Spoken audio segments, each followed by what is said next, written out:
नमस्कार मंडळी, स्वागत आहे तुमचं प्राईम टाईम महाराष्ट्रवरती। अजितदादांचा अपघात होऊन आता जवळपास 1.5 महिने पूर्ण होतील। प्राथमिक अहवाल हा 1 महिन्यानंतर आलेला आहे, मात्र 1.5 महिने झाले अजूनही रोहित पवार या संपूर्ण प्रकरणाला घेऊन आक्रमक आहेत आणि आज त्यांनी पत्रकार परिषद विधानभवनात घेतली आणि खळबळजनक दावे केलेले आहेत। पहिला दावा तर त्यांचा असा आहे की जो RK सिंग आहे, VSR कंपनीचा मालक आहे, त्याला CID चौकशी दरम्यान चांगली स्पेशल VIP ट्रीटमेंट मिळाली आहे, असा त्यांचा एक पहिला आरोप आहे। आणि दुसरं म्हणजे उपमुख्यमंत्री एकनाथ शिंदे यांचं जे दावोसला विमान गेलं होतं त्या संदर्भात देखील त्यांनी महत्त्वपूर्ण भाष्य केलेलं आहे। या व्हिडिओच्या माध्यमातून नेमका हा संपूर्ण प्रकरण काय आहे, RK सिंग यांना कशा प्रकारची VIP ट्रीटमेंट मिळाली आहे, रोहित पवारांचा नेमका तो दावा काय आहे आणि एकनाथ शिंदे यांचं जे विमान दावोसला गेलं होतं त्यानंतर VSR कंपनीच्या विमानातून त्यांनी प्रवास केला होता आणि त्या प्रवासादरम्यानच त्यांच्यावरती देखील एक घातपातीचा संशय जो आहे तो एक रोहित पवारांनी निर्माण केलेला आहे। त्यांच्या विमानात प्रवासादरम्यानचा एक घातपातीचा प्रयत्न झाला असावा असं रोहित पवारांचं म्हणणं आहे। ते प्रकरण काय आहे हेच या व्हिडिओच्या माध्यमातून आपण जाणून घेतोय।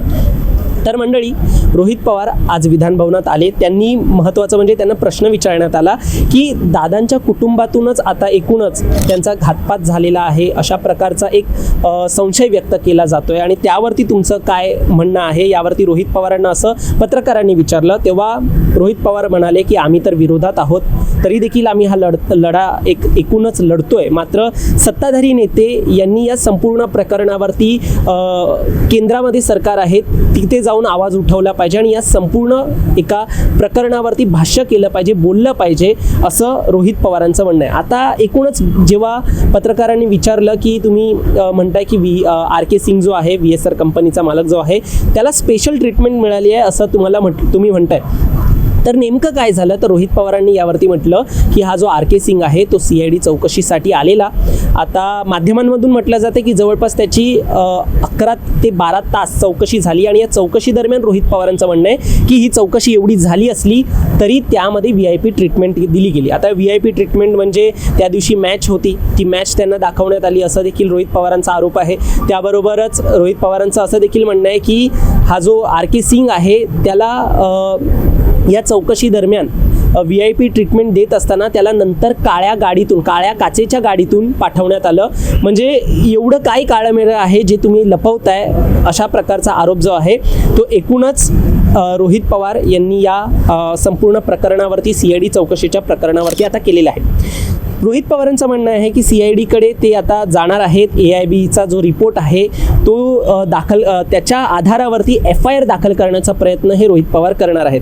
आता रोहित पवारांना FIR का दाखल करून घ्यायचं आहे, कारण की त्यांचं म्हणणं आहे जे FIR मरीन ड्राईव्ह पोलीस स्टेशनमध्ये त्यांनी दाखल करण्याचा प्रयत्न केला, पुढे जाऊन मग बारामती पोलीस स्टेशनमध्ये दाखल करण्याचा प्रयत्न केला, हा FIR त्यांना दाखल करून का घ्यायचं आहे, भले CID आणि CBI कडे या सगळ्याची चौकशी सुरू असेल तरी त्यांना हा FIR दाखल का करून घ्यायचा असा प्रश्न जेव्हा त्यांना विचारण्यात आला तेव्हा रोहित पवार म्हणाले की हा संपूर्ण प्रकरण जे आहे ते कुठेतरी त्याची इन्व्हेस्टिगेशन जी आहे ही अपघातासंदर्भात किंवा एकूणच यामध्ये घातपात आहे किंवा मर्डर करण्याचा प्रयत्न आहे, घातपात करण्याचा प्रयत्न आहे असा जो एकूणच प्रकरण आहे त्या अनुषंगाने याची एक तपास चालू झाला पाहिजे, म्हणून आम्हाला हा FIR दाखल करायचा आहे। आता आज ते CID कडे जाताना AIBचा रिपोर्ट घेऊन जाणार आहेत आणि AIB म्हणजे CIDनेच म्हटलेलं, रोहित पवार असे म्हणतात की CIDनेच म्हटलेलं की हा FIR आम्ही जेव्हा दाखल कधी करून घेऊ, जेव्हा AIBचा प्राथमिक अहवाल येईल। आता अहवाल तर आलेला आहे, म्हणून आज ते CID कडे सगळा हा प्रस्ताव जो आहे तो पुढे रोहित पवार जाऊन मांडतील।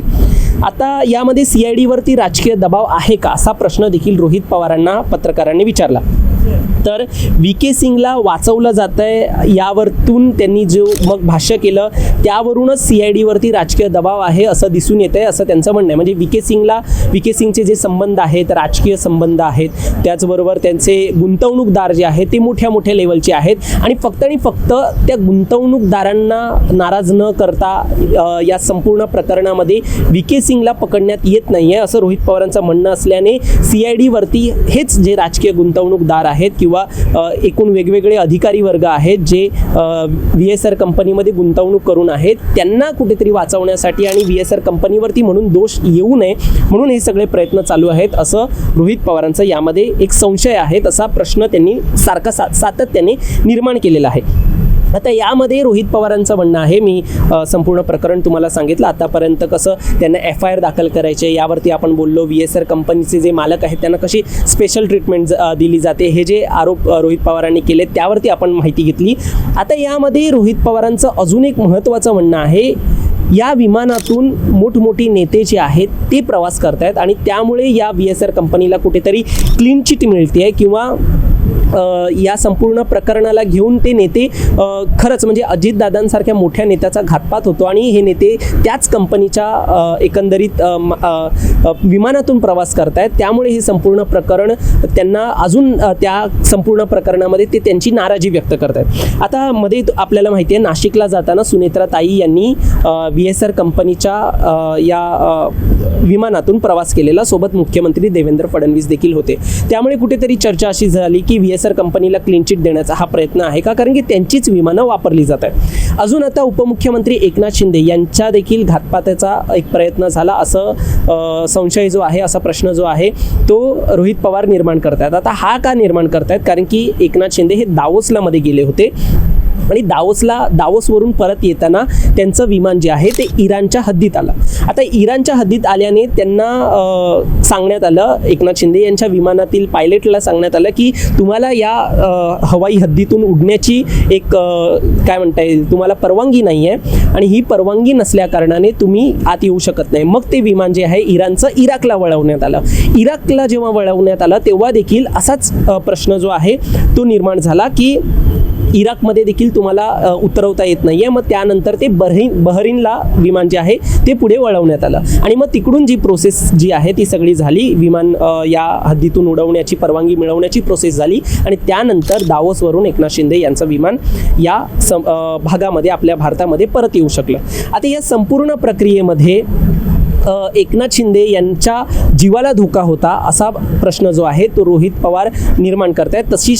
तशी एकंदरीत तसं त्यांचं वक्तव्य आहे की या संपूर्ण प्रक्रियेमध्ये VSR कंपनीने म्हणजे विमानाला त्या हद्दीतून उडण्याची परवानगी नसताना देखील त्या हद्दीमध्ये विमान टाकलं.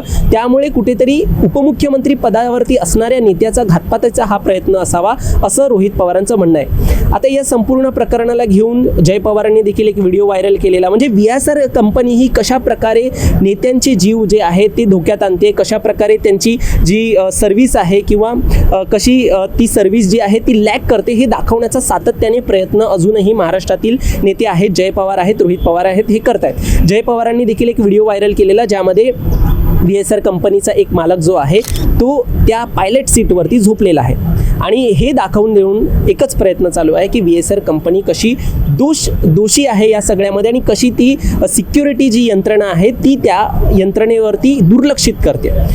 आता हा संपूर्ण प्रकरण जे आहे या रोहित पवार जे आहेत त्यांचं म्हणणं आहे की सर्व नेत्यांनी हे विमानं जी आहेत ती टाळली पाहिजेत असं त्यांचं म्हणणं आहे. जर या विमानामधून मोठमोठी नेते उडतायत म्हणजे विमानामधून प्रवास करतायत तर नक्कीच यामध्ये कोणती मोठी संस्था आहे का जी हे सगळे प्रवास घडवून आणते आणि या विमानांना परवानगी मिळते, त्यामुळे त्यामध्ये मग कोणता अधिकारी मोठा वर्ग आहे का या सगळ्यामध्ये इन्वॉल्ड आहे का हे पाहावं लागेल. कारण की मोठमोठी जे लोक आहेत, नेते आहेत, राजकीय नेते आहेत ते अजूनही यातून प्रवास करतायत आणि असा प्रश्न देखील आहे जर हे लोक प्रवास करतायत आणि दादांचा विमान जो आहे तो मग ते मुद्दामून त्यांना दिला का, त्याच्यामध्ये फॉल्ट होता म्हणून मग त्यांना दिला गेला का, बाकीची विमानं चांगली आहेत म्हणून ते आता ही सगळी विमानांमधून ही नेते उड्डाण करतायत का असा प्रश्न आता रोहित पवार निर्माण करतायत. व्हिडिओच्या शेवटी महत्त्वाचं म्हणजे आता रोहित पवार या संपूर्ण प्रकरणाला घेऊन CIDकडे जातील, CBIकडे जातील.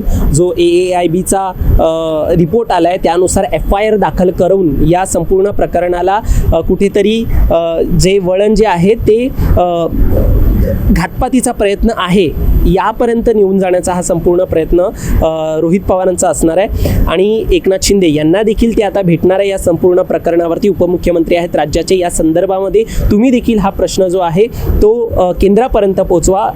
हीच एक अपेक्षा जी आहे ती रोहित पवारांची या संपूर्ण प्रकरणामध्ये आहे. आता राज्याचा आज अर्थसंकल्प सादर होणार आहे.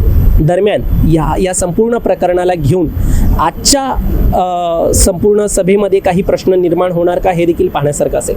तुम्हाला या सगळ्यावर काय वाटतं तुमचं मत देखील आम्हाला कमेंटमध्ये सांगा आणि असेच राजकीय घडामोडी पाहण्यासाठी सबस्क्राईब करा प्राईम टाईम महाराष्ट्राला.